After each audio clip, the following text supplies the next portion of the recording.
100% of the time, when God gets ready to promote you, He prepares you in a place called the wilderness.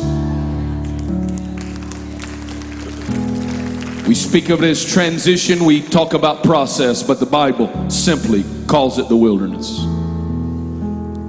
Those of you that feel like you're lonely and you're misunderstood, and oftentimes you're even rejected, I say concerning you tonight that the Father is well pleased.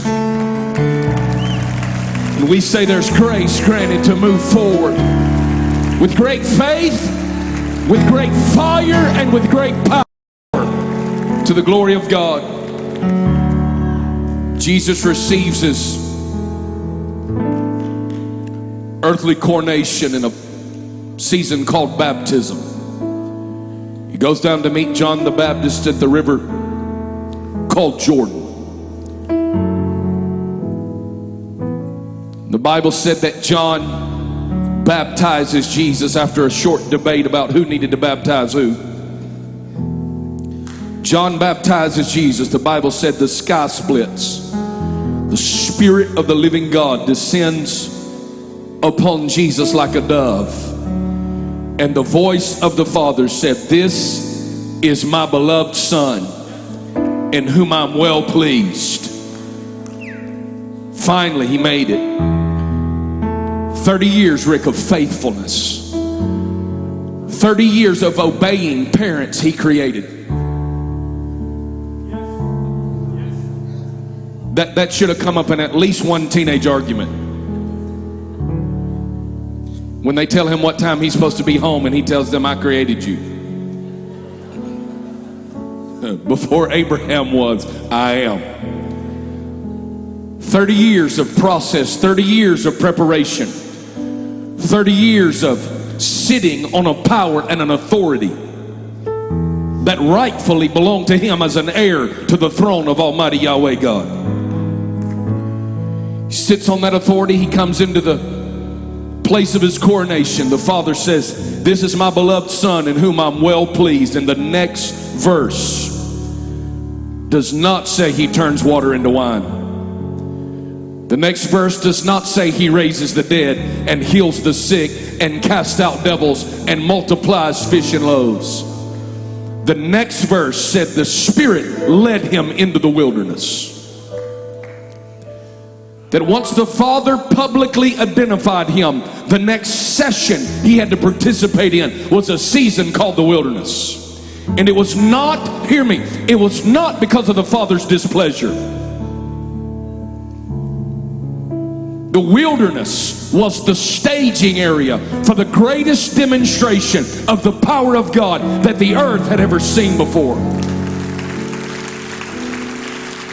If you're in a wilderness tonight, I want to tell you it's your staging area for the greatest demonstration the earth has ever seen before. So if you're in the wilderness, it doesn't mean God forgot you. It means He's getting you ready for the greatest days of your life.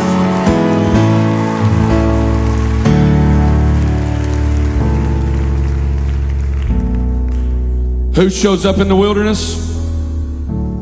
First person Jesus encounters in the wilderness is the devil. And the first thing the devil says to him is, "If you are the Son of God." What did the Father just say about him? He's the Son of God. "This is my beloved Son." And the first thing the devil says is, "If you are who God says you are." Next thing he says to him is interesting, because he gives him a great idea. "Turn these stones into bread."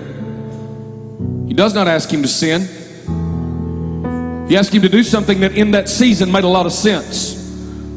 The issue is not that he was asking him to do something wrong, it's that he was asking him to do something with a wrong motivation.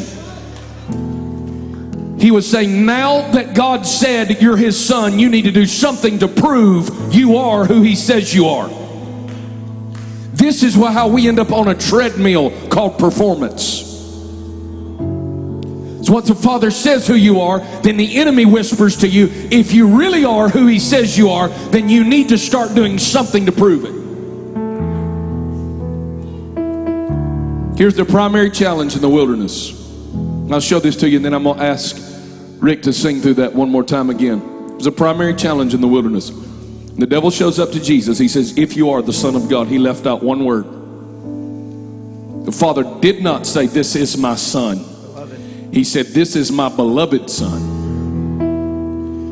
The last thing the enemy wanted Jesus to focus on in a significant season of temptation was his status as beloved.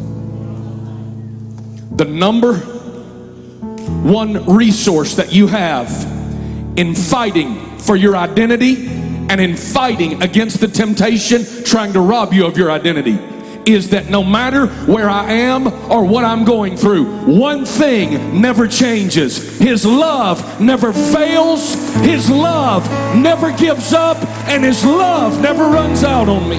Come on, who can thank him in Chattanooga tonight? Come on, who can thank him? Come on, who can thank him that neither depth, nor breadth, nor height, nor things past, nor things present, nor things to come shall be